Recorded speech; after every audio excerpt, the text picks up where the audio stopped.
Nah, pagi ini saya akan berbagi dengan saudara satu tema pengajaran firman Allah yang saya berikan judul Tuhan bisa memakai apa adanya. Jadi sebetulnya begini, apa yang ada pada kita, apa adanya, itu ternyata Tuhan bisa pakai menjadi sesuatu hal yang sangat luar biasa. Apa yang ada pada kita, yang ada bukan yang tidak ada, itu Tuhan bisa pakai untuk menjadikan kita mengalami perkara yang besar. Apa yang ada pada kita, itu Tuhan bisa kerjakan disertai dengan kuasanya yang biasa. Kita ini orang biasa, tapi kita bisa dijadikan untuk menjadi orang-orang luar biasa. Nah, saya jadi ingat sebelum kita baca ini ayat, saya mau kasih tahu saudara gini. Ada dua jenis orang Kristen saudara, pendahuluan ya. Ada orang Kristen yang memang biasa, tapi ada orang Kristen kemudian dari biasa dia jadi luar biasa. Artinya memang ini orang Kristen luar biasa kualitasnya. Ada jenis orang Kristen yang pertama, dia memang biasa seperti orang lain pada umumnya. Dia biasa, sama-sama ke gereja, dia ke gerejanya rajin, tiap minggu ada di gereja. Memberikan persembahan, bahkan dia dengan sukarela, tidak dengan terpaksa mengembalikan milik Tuhan persepuluhan. Atau bahkan dia terlibat dalam melayani pekerjaan Tuhan. Ke gereja setia, jarang-jarang bolong kalau gak terpaksa. Tetapi ketika dia berdoa, kadang gak ada jawaban. Bahkan kekristenan yang dia jalani, iman Kristen yang dia jalani, hanya menjadikan dia orang Kristen yang biasa saja. Seperti orang Kristen pada umumnya, bahkan gak ada bedanya sama orang di luar sana, orang dunia. Memang dia sesungguhnya saya beri nama orang Kristen biasa dia. Udah ibadah, udah doa, udah melayani Tuhan, memuji, menyembah Tuhan. Tetapi memang dia adalah ternyata orang Kristen yang biasa. Tapi ada jenis kedua, orang Kristen yang luar biasa. Sebetulnya dia juga biasa, tapi Tuhan ubahkan dia jadi orang yang luar biasa. Ibadah ke gereja, iya. Melayani Tuhan mungkin dia, iya. Memberikan persembahan, memuji Tuhan. Tapi ketika dia berdoa, Tuhan jawab doanya dengan luar biasa. Sehingga ada banyak hal yang dia kerjakan, yang dia lakukan. Itu menjadikan dia menjadi orang yang luar biasa. Dia disertai Tuhan, Tuhan ada di pihak dia. Tuhan suka berperang dengan setiap masalah dihadapi. Makanya gak heran jenis orang Kristen yang kedua ini orang Kristen yang luar biasa kualitasnya. Ada Kristen yang udah ke gereja, tapi tetap biasa. Memang dia orang Kristen yang biasa. Saya rindu pagi ini Anda bukan jenis orang Kristen yang biasa saja seperti orang lain pada umumnya. Saya rindu pagi ini lewat pengajaran firman Allah. Apa yang ada pada kita sebetulnya cuma biasa. Tapi karena dipakai Tuhan, disertai Tuhan, dia lepaskan kuasanya. Apa yang ada pada kita yang biasa menjadikan kita orang yang luar biasa. Nah, saya mau tunjukkan kuncinya, rahasia. Bagaimana kita orang yang biasa jadi orang Kristen yang luar biasa. Belajar dari kisah Gideon. Ya, bahwa Tuhan bisa pakai apa adanya untuk kita mengalami perkara yang luar biasa. Perkara-perkara yang besar-besar dari Tuhan. Mari kita baca ayatnya dalam Hakim-Hakim pasal yang ke-6. Di ayat yang ke-14 dan ayat yang ke-15 saudara ya. Hakim-Hakim pasal 6 ayat 14 dan 15. Saya baca ayat yang ke-14. Lalu 15-nya sama-sama kita baca saudara ya. Hakim-Hakim pasal 6, 14 saya baca begini, kata firman Allah. Lalu berpalinglah Tuhan kepadanya, kepada Gideon. Dan berfirman, pergilah dengan kekuatanmu ini. Dan selamatkanlah orang Israel dari cengkeraman orang Midian. Bukankah aku mengutus engkau? Mari ayat yang ke-15-nya. Sama-sama kita membaca 2, 3. Tetapi jawabnya kepadanya, Tuhanku, dengan apakah akan kuselamatkan orang Israel? Ketahuilah, kaumku adalah yang paling kecil di antara suku Manasya, Dan aku pun seorang yang paling muda di antara kaum keluargaku. Saya percaya di antara kita, di antara saudara semua pasti pernah mendengar kisah tentang Gideon. Paling tidak Anda bisa tahu latar belakang dari cerita ini. Atau mungkin saya cerita sedikit saja ya, sebagai pembuka supaya Anda tahu latar belakangnya ini ada apa ini. Kok tiba-tiba Tuhan datang sama Gideon berfirman, ya berkata pergilah dengan kekuatanmu ini. Kekuatan apaan? Apa maksudnya Tuhan? Nggak ngerti backgroundnya, latar belakang, susah juga saudara ya menerangkannya. Singkat saja begini, saya menukik pada inti masalah. Latar belakang dari cerita Gideon ini adalah di mana bangsa Israel itu dikuasai, dijajah sama bangsa Midian 7 tahun lamanya. 7 tahun. Meskipun 7 tahun tapi bangsa Israel atau umat Allah ini menderitanya luar biasa. Dimiskinkan sama orang Midian. Ini bahasa lagi banyak bergaung di negeri kita, dimiskinkan. Ya. Orang-orang korupsi. Ada yang minta dimiskinkan gitu saudara ya. Itu yang terjadi pada bangsa Israel. Mereka dibuat miskin sama orang Midian. Setiap kali mereka panen gandum, panen anggur dirampas. Lumbung-lumbung gandum, tempat persediaan gandum. Mereka bakar, diambil gandumnya. Bahkan baru menabur benih gandum. Baru menabur benih yang lain. Udah dirusak sama mereka, diinjek-injek sama mereka supaya nggak bisa tumbuh. Untuk apa? Supaya umat Allah Israel sengsara, miskin, teraniaya. Supaya memang sengaja dibikin menderita. Itu yang namanya orang Israel sama bangsa Midian.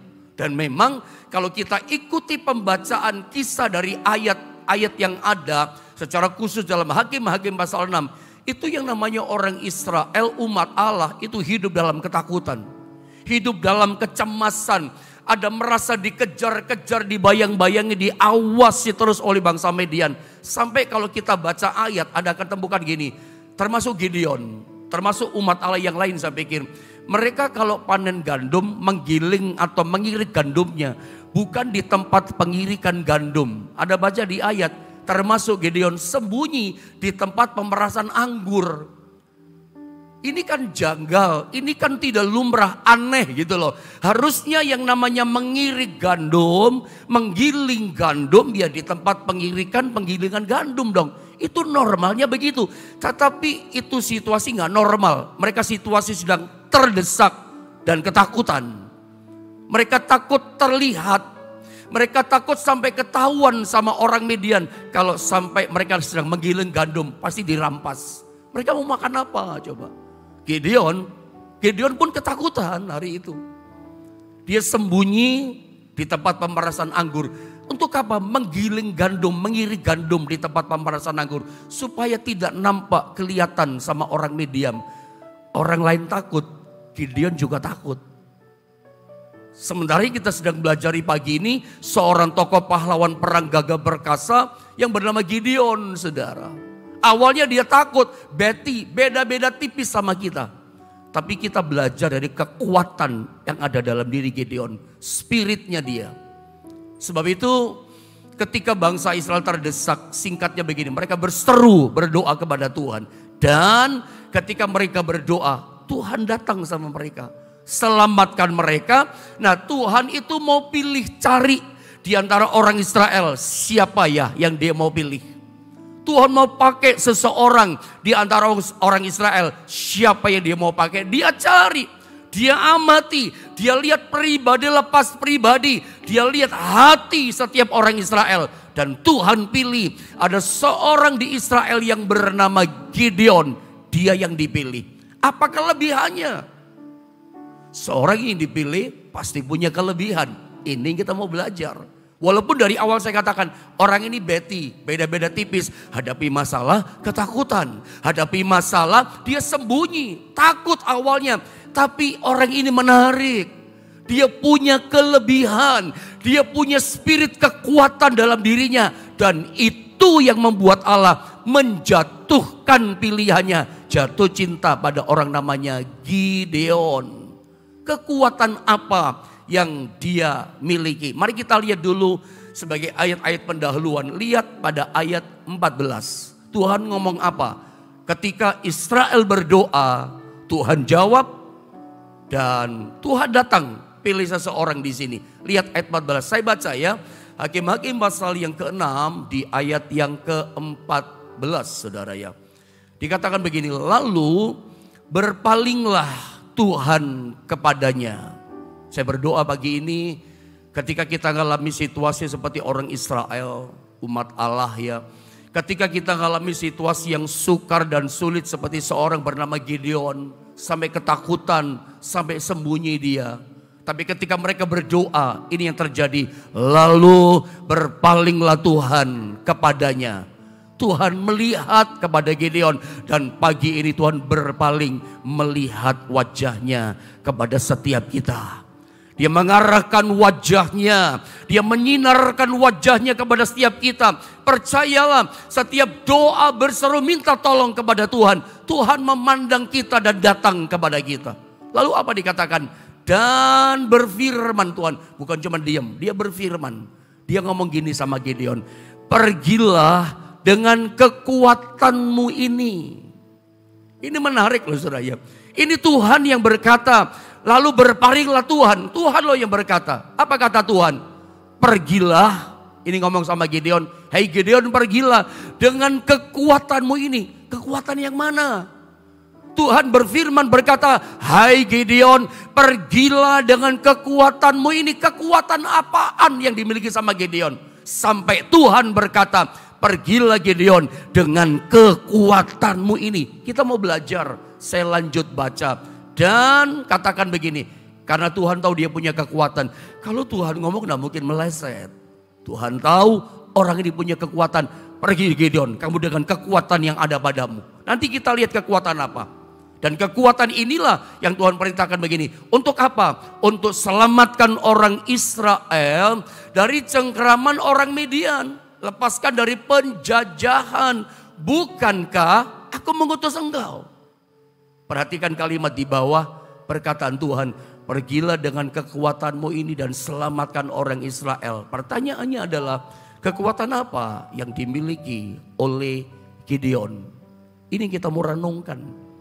Dan saya percaya di akhir zaman ini, di hari-hari ini, di masa sukar ini, Tuhan sedang mencari orang yang punya kekuatan seperti Gideon. Dan saya berharap lewat pengajaran firman Allah yang dilepaskan kepada setiap kita pagi ini, kekuatan yang sama, kerinduan yang sama dari Gideon itu ada pada kita. Karena Tuhan cari di akhir zaman orang yang punya kekuatan seperti Gideon.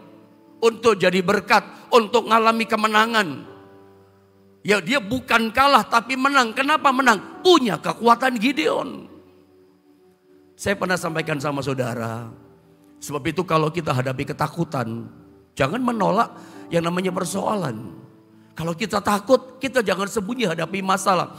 Anda masih ingat gak ketika saya pernah ajarkan 2 Timotius pasal 3 ayat 1. Bahwa pada hari-hari terakhir akan datang masa yang sukar. Tapi ingat janji Tuhan justru masa sukar, masa sulit, masa menderita. Masa aniaya yang kita hadapi. Kita akan berjumpa dengan Tuhan. Kapan kita berjumpa dengan Tuhan? Ketika kita hadapi masa sukar. Kenapa? Sebab saya mau ingatkan apa yang saya pernah ajarkan sedikit sama saudara. Tuhan itu punya habitat favorit. Masih ingat? Tuhan punya tempat favorit. Dan tidak pernah berubah dari dulu sampai sekarang. Tempat itu favorit bagi dia. Dan tempat itu, habitat itu namanya adalah kesukaran. Setiap kali dia lihat kesukaran, dia akan merilis mujizatnya. Setiap kali dia melihat kesukaran, dia lepaskan kuasa keajaibannya. Jadi sebetulnya kesukaran itu kunci pembuka mujizatnya dilepaskan. Mujizat itu apa pendeta? Mujizat itu adalah ketika Tuhan lihat kesulitan kita. Ketika Tuhan lihat kesukaran kita. Dia lepaskan kuasanya. Sebab kesukaran itu adalah sebuah habitat, sebuah tempat. Di mana dia paling suka tinggal di situ. Untuk melepaskan kekuatannya, kuasanya, berkatnya, mujizatnya buat setiap saudara. Dengan kata lain, saya mau berkata pada Anda pagi ini. Jangan menolak kesukaran. Jangan berontak maksud saya.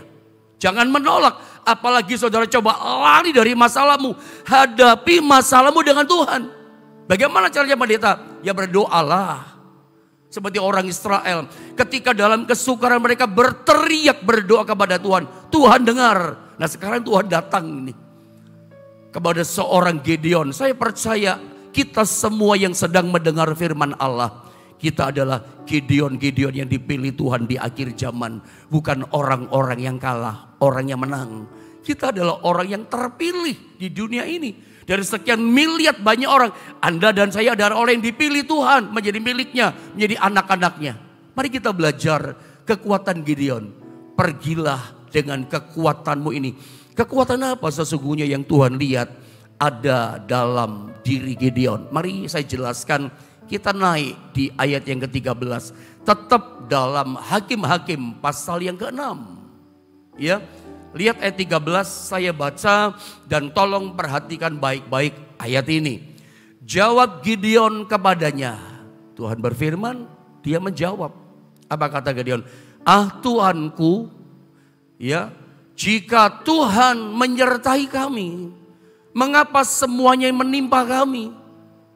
Gideon berkata begini, lewat penderitaan, penjajahan yang dilakukan oleh orang Midian, yang membuat mereka menjadi miskin, yang membuat mereka menjadi teraniaya, menderita. Kalau Tuhan ada di pihak kami, kalau Tuhan menyertai kami, mengapa Midian menjajah kami, mengapa kami menderita, mengapa kami sengsara seperti ini. Lihat keadaan kami sangat sengsara menderita. Tapi menarik, saat dia berkata penderitaannya akibat perbuatan orang Midian, Gideon berkata begini, setelah tanda tanya dia berkata begini, di manakah? Nah ini saya maksudkan kekuatan Gideon. Di manakah segala perbuatan-perbuatan yang ajaib yang diceritakan oleh nenek moyang kami kepada kami ketika mereka berkata, bukankah Tuhan telah menuntun kita keluar dari Mesir? Tetapi sekarang Tuhan membuang kami dan menyerahkan kami ke dalam cengkeraman orang Midian. Memang Gideon bercerita kepada Tuhan, kami menderita sekarang ini. Kami miskin, kami ketakutan hadapi penjajah dari bangsa Midian. Tiap kami lihat mereka kami lari. Katanya Tuhan di pihak kami, Tuhan beserta dengan kami. Kok kami keadaan seperti ini Tuhan? Tiba-tiba Gideon bangkit berkata, Tuhan, di manakah segala perbuatan-perbuatan yang ajaib, perbuatan yang besar, perbuatan mujizat yang diceritakan nenek moyang kami ketika nenek moyang kami keluar dari tanah Mesir? Mana perbuatan itu? Dengan kata lain, Gideon berkata, kami juga, aku rindu mengalaminya. Ini loh kekuatan Gideon yang Tuhan lihat. Seorang yang punya kekuatan iman, aku rindu ngalami kuasa itu. Yang pernah dialami sama nenek moyangku itu loh. Yang keluar dari tanah Mesir, ngalami mujizat yang besar, ngalami perbuatan ajaib. Mana perbuatan ajaib? Aku rindu ngalami itu. Kalau mereka alami, aku juga rindu bisa alami. Itu kekuatan loh saudara. Itu kekuatan loh saya katakan. Gideon tahu cerita, ada 10 tulah yang menimpa bangsa Mesir. Satu pun tidak terjadi kepada bangsanya nenek moyangnya. Itu kekuatan Tuhan. Mana Tuhan? Aku juga rindu loh ngalami itu Tuhan. Itu seperti rohnya bergelora. Itu sepertinya hatinya mendidih. Itu seperti rohnya berteriak keras. Aku rindu menjerit keras mengalami itu Tuhan. Anda punya gak dalam roh hati saudara teriakan seperti ini kencengnya? Anda punya gak hatimu bergelora? Hatimu mendidih seperti Gideon. Cerita yang ajaib itu aku rindu loh Tuhan. Bukan cuma dari katanya cerita aku mengalami. Aku rindu mengalami secara pribadi. Sampai cerita tentang, saya kasih gambar itu ya. Di situ di bawahnya. Laut Taberau terbelah jadi 2. Aku rindu mengalami itu Tuhan. Ini kekuatan yang pertama. Ya, saya berharap, saya berdoa tentu lewat saya mengajarkan firman Allah ini. Di saat firman disampaikan, kerinduan yang sama itu bangkit di hati kita. Kita mengenal Tuhan, kita percaya Tuhan kuasanya dahsyat, bukan dari cerita orang. Tuhan penyembuh, Tuhan yang ajaib, Tuhan yang sanggup menolong kita, Tuhan yang sanggup melakukan perkara besar dan mujizat besar. Itu bukan sekadar cerita yang di telinga kita, tapi aku rindu pagi ini aku mengalaminya Tuhan. Kalau nenek moyangku ngalami, kalau temanku ngalami mujizat, dipulihkan kerjaannya, dibangkitkan ekonominya, katanya buntu jalannya, dibuka jalan keluar. Tuhan, sambil mungkin bertetes air mata pagi ini sementara kamu mendengar firman, aku rindu ngalami Tuhan. Saya berdoa, roh Allah menyala-nyala di hatimu, bangkit sebuah kerinduan, aku rindu juga mengalami Tuhan. Karena percayalah, apa yang dicatat oleh firman Allah, kalau tokoh di Alkitab, di firman yang ditulis, mereka ngalami. Saya percaya dalam nama Yesus, pagi ini Anda dan saya pun bisa mengalaminya. Asal ada kekuatan Gideon ini. Kekuatan apa pendeta? Mau mengalami Tuhan. Ingat, bukan dari kata orang ya, bukan cerita orang. Namanya mengenal pribadi Tuhan itu lewat proses berjumpa dengan Tuhan, percaya Tuhan, sampai ngalami pribadinya secara langsung dalam pribadi hidup kita. Saya berdoa pagi ini, apapun tantangan hidupmu, penderitaanmu, kesulitanmu, engkau boleh ngalami kuasa Tuhan. Ingat, mujizat itu adalah ketika Tuhan melihat kesukaran kita lewat doa kita. Ada dalam kesukaran berdoa tidak? Ketika ada berdoa, Tuhan lihat kesukaran kita, Tuhan akan datang lihat kesukaran kita. Dan ketika Tuhan lihat kesukaran kita, disitulah dia akan merilis, melepaskan kuasanya yang besar, mujizatnya yang besar, berkatnya yang besar untuk setiap kita. Jadi kesukaran itu kunci pembuka, pintu pembuka. Untuk apa? Kuasanya terjadi. Jadi awal kemenangan itu adalah kesukaran. Awal kesembuhan itu adalah sakit. Rindukan Anda mengalami itu. Ini kekuatan yang pertama dimiliki Gideon. Rindu, sangat rindu mengalami kuasa Tuhan. Nah sekarang saya coba tunjukkan yang kedua. Kekuatan kedua yang dimiliki Gideon. Mungkin ada banyak hal kekuatan Gideon. Tapi minimal pagi ini saya bagi sama saudara ada dua hal. Miliki dua hal ini saja udah powerful. Saya baca ya. Ada kekuatan kedua yang dimiliki Gideon di dalam rohnya, dalam dirinya. Ya, saya baca ayat yang ke-15 tetap dalam pasal yang sama, saudara ya. Tetapi jawabnya kepadanya, Tuhanku, kata Gideon, karena Tuhan berkata, pergilah dengan kekuatanmu ini. Aku yang menyertai engkau, selamatkan Israel. Gideon jawab gini, Tuhanku, dengan apakah akan ku selamatkan orang Israel? Ketahuilah, dia jujur polos katakan, ketahuilah, saya berangkat dari sini, kaumku adalah yang paling kecil di antara suku Manasya, sadar diri, tahu diri lebih tepat.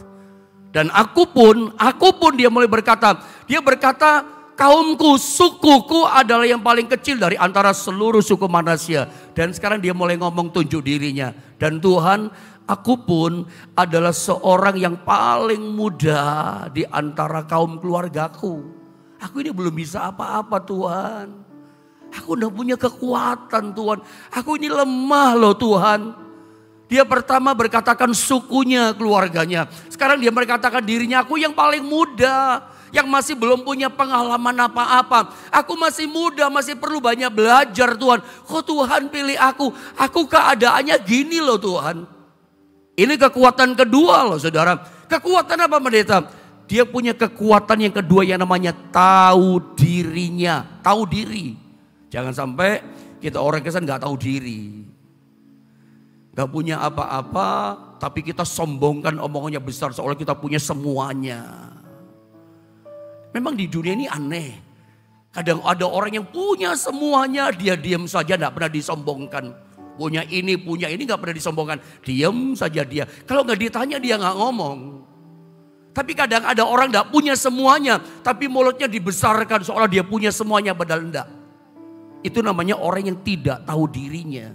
Bedakan, kasusnya Gideon bedakan saudara yang antara orang yang tahu dirinya dengan orang yang minder.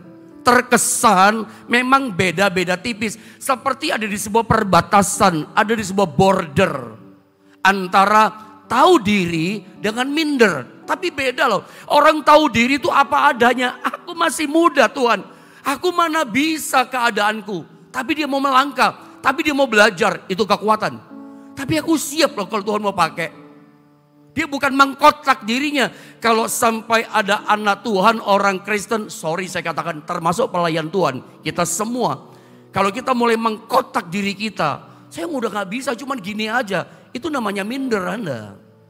Minder itu orang yang sibuk terus menerus dengan kekurangan dirinya.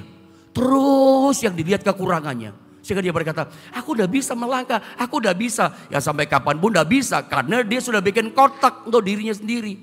Sibuk ngurusi terus menerus kekurangannya, ketidakbisaannya, kelemahannya, ketakutannya, kekhawatirannya, ketidakbisaannya. Dia kotak dirinya. Terus sibuk ngurusi kekurangannya. Ya sampai kapanpun dia gak bisa melangkah. Dia pikir aku udah gak bisa melangkah. Aku udah gak bisa maju lagi. Aku gak mungkin dipakai Tuhan luar biasa. Aku gak mungkin sembuh. Aku gak mungkin dipulihkan. Anda sedang minder tuh dengan diri sendiri.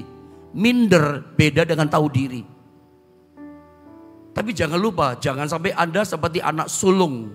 Anda tahu perumpamaan ya. Seorang bapak punya 2 anak sulung sama bungsu. Tidak dikatakan yang bungsu jahat atau nakal. Bagi saya yang bungsu ini orang tahu diri. Yang sulung tidak tahu diri. Kenapa gak tahu diri? Dia gak ikut pesta sama bapaknya. Dia gak mau lagi masuk di rumah bapaknya. Dia sementara bikin pesta. Dia gak menikmati pesta loh. Kenapa? Gak tahu diri nih anak. Yang sulung. Bapaknya rayu suruh masuk. Bapaknya malah disalahkan. Mana ada bapak, ini gambar bapak di sorga, mana Tuhan bisa salah.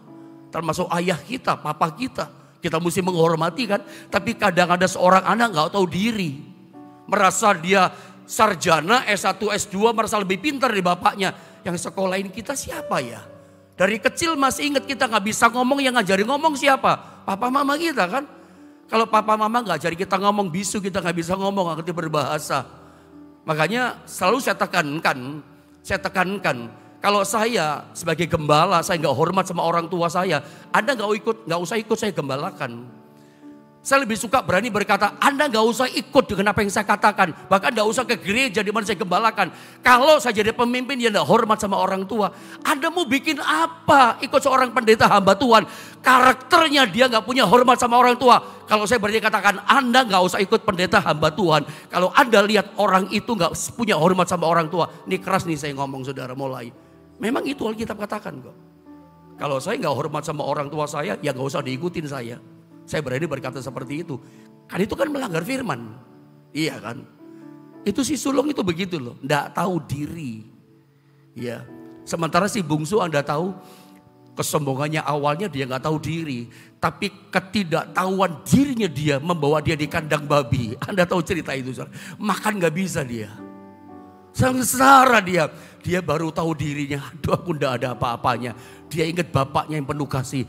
Aduh bapakku ternyata hamba-hamba bapakku, budak-budaknya yang batu bapakku kelimpahan pada kekurangan. Dia sekarang ngerti hati bapak. Makanya ketika dia tahu dirinya, sadar dirinya, dia balik sama bapak. Di mana kunci saya katakan anak bungsu tahu diri. Dia ngomong gini, Bapak, aku telah berdosa kepada sorga dan kepada Bapak. Aku tidak layak lagi disebut anak. Jadikan aku hambamu, pekerjamu. Yang penting aku dekat sama Bapak. Itu orang tahu diri. Dia merasa gini, aku udah salah. Yang penting sekarang aku bisa dekat sama Bapak. Ya, bisa nempel sama Bapak. Aku udah senang. Aku tahu aku tidak layak disebut anak. Hamba jadi hamba pun pekerja gak apa-apa Bapak. Tapi Bapaknya tidak ngomong apa-apa. Namanya Bapak ya Bapak. Termasuk Bapak di dunia kan. Tidak ada bekas Bapak kan. Tidak ada bekas Mama kan. Saya membaca satu kisah tentang satu rumah tangga. Entah benar apa tidak, tapi di media sosial dalam hati ini ada yang salah ini, anak ini ya. Ketika berkata, oh saya lebih pilih papa, biar mama yang keluar. Ada pernah dengar kasus itu? Itu mengiris hati saya walaupun saya bukan mama. Tapi saya hamba Tuhan, saya ngerti ini salah fatal ini seorang anak. Nanti besar dia mau jadi apa ya gitu ya. Ini salah besar karena sesuatu yang dia belum mengerti dalam pemikirannya, ya biar mama yang keluar gitu. Karena terjadi kasus kan Anda tahu cerita itu, ini ada yang salah ini saudara ya. Anak berani berkata begitu. Ini durhaka loh, terus saudara termasuk mama. Kalau nggak ngerti ya diam aja sebagai anak gitu. Ini udah kelewatan kalau anak berani ngomong seperti itu. Saya tidak ingin kita sebagai anak termasuk sebagai menantu, mertua itu ya ayah ibu kita, papa mama kita sendiri kita menganggapnya. Nggak bisa kita membedakan. Makanya seperti dikatakan, kalau ada hamba Tuhan gak hormat sama orang tua, menurut saya gak usah diikutin. Apa yang mau diikutin? Dia gak punya ketaatan sama Tuhan. Iya kan? Lihat anak bungsu ini. Yang penting aku dekat sama bapak. Bapaknya nggak ngomong, dia kasih kasut. Ya, sebagai tanda kamu bukan hamba, kamu anakku. Dikasih cincin, otoritas, kuasa. Kuasaku, kuasa dikembalikan, bapaknya gak marah. Karena bapak lihat, ini punya kekuatan, anak ini sadar. Bapaknya lihat, anak ini tahu diri, sadari. Dibanding yang sulung, dekat sama bapaknya tapi gak tahu diri, berontak sama bapaknya melawan. Lebih baik dia sadar atau kemudian nempel sama bapaknya. Bahkan dia ikut pesta sama bapaknya. Sulung terpental dari pesta. Saya tidak ingin ketika sorga sedang berpesta dengan kuasanya. Segala kekayaan sorga dicurahkan, dilepaskan. Mujizatnya dibagikan. Anda cuma nonton seperti anak bungsu. Anak sulung Cuma nonton, nggak ngalami. Seperti cerita tentang Ester Ratu Wasti. Ratu Wasti cuma nonton. Sementara pesta kerajaan dibuat. Di mana sorga sedang melepaskan kuasanya, kita nggak ngalami. Saya rindu Anda ngalami kemenangan. Saya rindu hari-hari Tuhan cari orang yang punya kekuatan dua perkara. Orang yang rindu ngalami kuasa Tuhan. Yang kedua, orang yang punya kekuatan ini tahu diri. Tuhan, aku tidak mampu, tapi aku percaya Engkau sanggup menolong aku. Saya tulis di bawah, Tuhan bisa memakai apa adanya untuk melakukan segala yang dikehendakinya. Yang apa adanya, aku masih muda Tuhan. Aku banyak kekurangan. Tuhan bisa pakai kekurangan kita menjadi yang kekurangan jadi luar biasa. Saya kasih contoh kasus Hakim-Hakim pasal 6 ayat 15. Hakim-Hakim pasal 15, 14 sampai 15. Waktunya habis saudara ya. Ini Simpson mengalahkan orang Filistin 1 lawan 1000. Cuman pakai alat seadanya. Yang ada, apa yang ada? Dia lihat di tanah ada tulang rahang keledai.